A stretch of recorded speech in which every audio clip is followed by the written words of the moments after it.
This morning, I started working on my query letter. It's obviously the first draft, but I tend to draft my first things of my query letter following a very traditional sort of style and format that I've used before, that I just tend to copy and paste over stylistically, and then I just obviously change the content to fit whatever my story is. But what you're seeing here on the screen is me using my it's not a Grammarly, but it's a similar service that does basically just spell checking. It's basically just something that basically checks punctuation, spelling, repeated words, things like that, basically. And it's just a processor that helps me, especially when it comes to the query letter, because I tend to repeat a lot of the same phrases in words, especially in query letters and synopses. Because hey, it's you're telling the story here basically, and you're trying to really hammer home this certain idea or this core point, and so you end up repeating the same word or phrase over and over, and eventually look back on it like, wow, I don't think the person needs to know that this character lives in a small mill town like 3 times and 3 times, you know what I mean? It's like I think the agent will pick it up just if you say it once, But yeah, so that's what you're seeing on the screen right there, basically just me using my processor. And so when it comes to the query process, because I have a letter or a style that worked for me before, it becomes very easy because you can just sort of repeat it, just by the virtue of the fact that it's the same query letter that I use for tarot. So I know that obviously it's caught in people's eye. The style and the way I formatted it worked this time, so I'm just copy and paste the same sort of format over and just doing this for obviously my next novel now. That's why this process becomes a little bit easier. Is once you have a winning idea or the winning way to get someone's attention, once you realize your query letter is getting people's attention, at that point I would not deviate too much. I would keep it kind of the same way, kind of the same format and structure.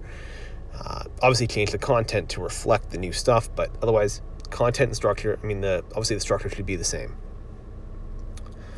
For those maybe that don't have a query letter yet, or have not, or maybe haven't written a successful one yet, what I would suggest to you is not reinventing the wheel, but using what works. In the same way that I'm using my query letter, I would encourage you to go online and look up other query letters that may have caught agents' attention before. I think, if I do remember correctly, back way before, I think there was actually a site that actually posted these where you could actually see certain query letters from authors.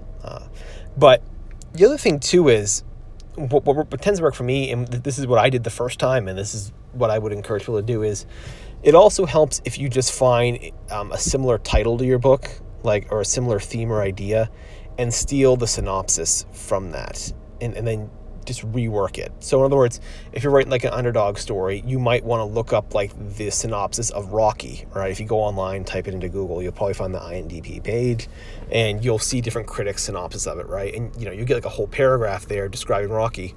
Well, copy and paste that into your Word document there, and then change the content obviously to reflect your story, but keep the similar theme or similar idea and the similar way it's been structured, the synopsis.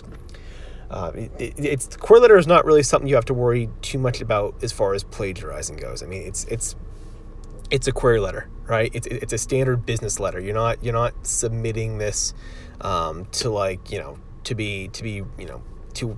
eventually publish them. Basically, this is just something to catch an agent's attention. So if you have a structure or found a synopsis that already works before, take that and then try to mimic the similar one for yourself. It makes the process way easier. It's one of the few parts of the writing process where you really can work smarter and not work harder.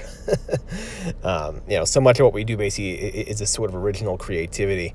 Well, here's the one time where you don't necessarily need to be so original. You just need to be concise, and you need to get the message and the idea of your story across succinctly and clearly to an agent. Remember, the query letter is only there to get them to read your story. So those first 5 pages you attach at the bottom, that's all the query letter does. Just gets them to put their eyes at the bottom of the page where your work is. And then from there, your work's got to stand on its own. Your work, the synopsis and the query letter hooked them in. From there, your work needs to stand on its own. It's like the resume of writing, this query letter, in a way. And so that's it for today. I hope that little tip helps somebody maybe who's working on their own query letter.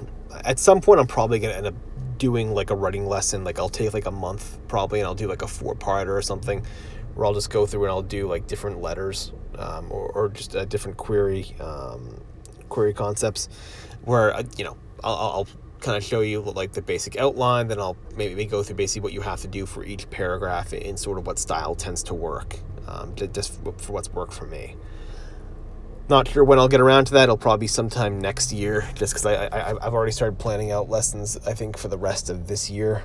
So probably sometime next year, maybe I'll do that. But once I do, I think this will be very helpful for a lot of people who perhaps are going through a bit of a challenge writing, because I know for a lot of people this tends to be a very challenging aspect of writing, just because you're not exercising the creative part of your brain so much. You're exercising more of that left brain thinking of like taking a story, condensing it into like 8 sentences, and then trying to get the message across. It's very much a very sort of it's not a very creative way of thinking or approaching things.